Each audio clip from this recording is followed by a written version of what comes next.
रात के 1 बज चुके थे, पर अभी तक बेटे बहू समर और सविता घर नहीं आए थे। हैरान परेशान संध्या जी बेचैनी में इधर से उधर टहल रही थी और बार बार घड़ी की तरफ देखे जा रही थी। कई बार तो समर और सविता को फोन मिला चुकी थी, पर उन्होंने फोन उठाया तक नहीं। संध्या जी के घर में ले देकर खुद संध्या जी और बेटे बहू समर और सविता ही थे। छोटा सा परिवार था। सोचा था बेटे बहू के सारे जिंदगी कट जाएगी, पर दोनों अपने में ही मस्त रहते थे। सविता में बहू जैसे कोई लक्षण थे नहीं, और बेटा, उसे भी कोई लेना देना नहीं। दोनों बस अपने ही घमंड में चूर रहना पसंद करते थे। पैसे टकों की भी कोई कमी नहीं थी। घर में नौकर चाकर सब थे। संध्या जी के पति की मौत के बाद उनका पूरा बिजनेस संध्या जी ने ही संभाला था। अपनी पढ़ाई पूरी करने के बाद समर उनके साथ काम करने लगा, लेकिन अभी भी उसे काम से ज्यादा घूमना फिरना पसंद था। रात को देर से घर आता था। संध्या जी अक्सर घर में अकेली रह जाती थी। इसी कारण से संध्या जी ने समर की शादी करवा दी, ये सोचकर कि घर में रौनक होगी। आजकल की लड़कियां ससुराल में निभा नहीं पाती, इस कारण संध्या जी गरीब घर की लड़की सविता को लेकर आई थी। लेकिन ससुराल में इतना ऐशो आराम देखकर सविता तो जैसे पागल ही हो गई। अचानक मिला पैसा भी इंसान पचा नहीं पाता। बस यही सब सविता के साथ हो रहा था। अपने मायके में तो कमियों में रही, पर यहाँ आकर तो जैसे सब कुछ बदल गया। घूमना फिरना, शॉपिंग करना, किटी पार्टी करना, बस उसके लिए यही सब कुछ था। समर तो ऐसा था ही, अब सविता भी ऐसी हो गई। संध्या जी समझाती तो दोनों उनसे झगड़ पड़ते, इसलिए घर का माहौल भी बड़ा खराब हो चुका था। 1-2 बार संध्या जी ने उसके माता पिता को बुलाया भी, तो माता पिता ने भी ये कहकर पल्ला झाड़ लिया कि अब तो ये आपके घर की बहू है, हम भी क्या कर सकते हैं। आप जाने, आपकी बहू जाने, आखिर आपका बेटा भी तो ऐसा ही है। खैर, अभी संध्या जी दोनों का इंतजार कर ही रही थी कि इतने में बाहर कार आकर रुकी। संध्या जी ने बाहर निकलकर देखा तो समर और सविता उसमें से उतरे। दोनों ही बिल्कुल अस्त व्यस्त हालत में थे। उन्हें देखकर लग रहा था कि उन्होंने आज शराब पी है। ये देखकर संध्या जी को बहुत गुस्सा आया, पर दोनों नशे में थे, ऐसे में क्या बोले। दोनों एक दूसरे को जैसे तैसे संभालते हुए घर में लेकर आए, पर संध्या जी से रहा नहीं गया तो उन्होंने कहा, तुम दोनों ने शराब पी रखी है?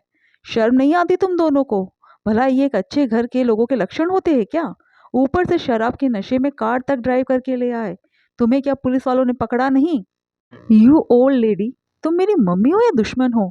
हमें पुलिस वालों को पकड़ाने की सोच रही हो? समर ने नशे में कहा। सुनते ही संध्या जी को बहुत गुस्सा आया। काश कि मैं ऐसा कर पाती। कितनी शराब पी रखी है तुम दोनों ने? नशे की हालत में क्या बोल रहे हो वो भी पता नहीं है। जाओ अपने कमरे में। संध्या जी ने डांटा तो वो लोग बेशर्मों की तरह हंसते हुए जैसे तैसे लड़खड़ाते हुए अपने कमरे में चले गए। इधर संध्या जी अपना सिर पकड़कर सोफे पर बैठ गई। उन्हें कुछ समझ में ही नहीं आ रहा था कि कैसे अपने बेटे बहू को रास्ते पर लाए। काफी देर तक सोचती रही, फिर उन्होंने कुछ निर्णय लिया और अपने कमरे में जाकर सो गई।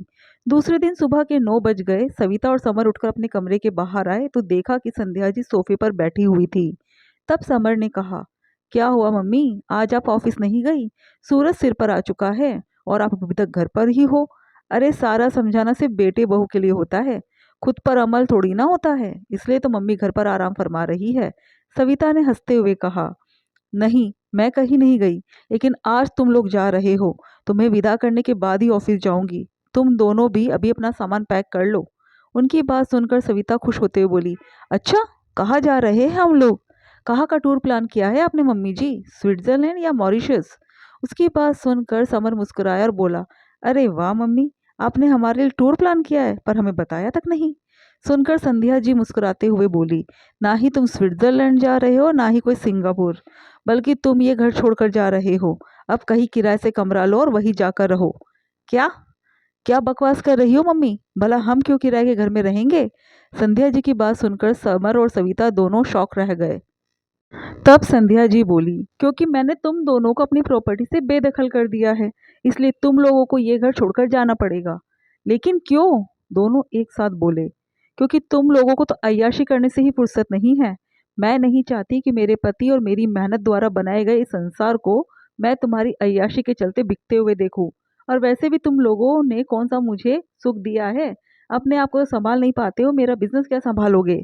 इसलिए तुम लोग अपना बंदोबस्त कहीं और कर लो। संध्या जी की बात सुनकर सविता झल्लाते हुए बोली, आप ऐसा नहीं कर सकती। अगर आप ऐसा करेगी तो हम आपके खिलाफ कोर्ट में जाएंगे। बहू, तुम्हें जहां जाना है वहां जाओ। कानूनन मैं अपनी संपत्ति से तुम दोनों को बेदखल करती हूँ। तुम कोर्ट में मुझे खड़ा करना चाहती हो तो मैं वहां आकर भी तुमसे बात करने को तैयार हूँ। संध्या जी की बात सुनकर सविता हैरान रह गई। मम्मी, इतने पैसों का आप करेंगी क्या? अपनी छाती पर लेकर जाओगी क्या? इतने ऐशो आराम होते हुए हम भला किराए के घर में क्यों रहे? समर ने कहा। देखो बेटा, ये ऐशो आराम तो मेरा है, जो मेहनत के दम पर कमाया हुआ है। पर तुम्हें इसकी कदर नहीं है, क्योंकि तुम्हें ये सब मुफ्त में मिल रहा है। इसलिए अपने ऐशो आराम अपने दम पर कमाओ। आखिर संध्या जी नहीं मानी तो थक हार कर दोनों संध्या जी के पैरों में पड़ते हुए उनसे माफी मांगने लगे। मम्मी, हमें माफ कर दो। आगे से ऐसी कोई गलती नहीं होगी। पर हमें घर से बेदखल तो मत करो। पर इस बार संध्या जी झुकने को तैयार नहीं थी। आखिर अब ये बहुत ज़रूरी हो चुका था। उन्होंने साफ साफ कह दिया, तुम लोगों को यहाँ से जाना पड़ेगा। जब तक तुम्हें पैसों की और इज्जत की कीमत समझ में नहीं आए, तब तक तुम लोगों की इस घर में कोई ज़रूरत नहीं है। दरवाज़ा खुला है, तुम लोग जा सकते हो। अपने दम पर पैसा कमाओ और फिर अय्याशी करो। अगर बच्चे तुम जैसे होते हैं तो माता पिता को ऐसे सख्त निर्णय लेने ही चाहिए। आखिर समर और सविता को घर से जाना ही पड़ा, लेकिन अब बाहर उन्हें पैसों की कीमत समझ में आ रही थी।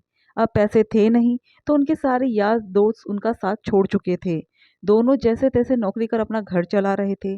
वो लोग 2 बार संध्या जी को मनाने जा भी चुके थे, पर इस बार संध्या जी झुकने को बिल्कुल भी तैयार नहीं थी।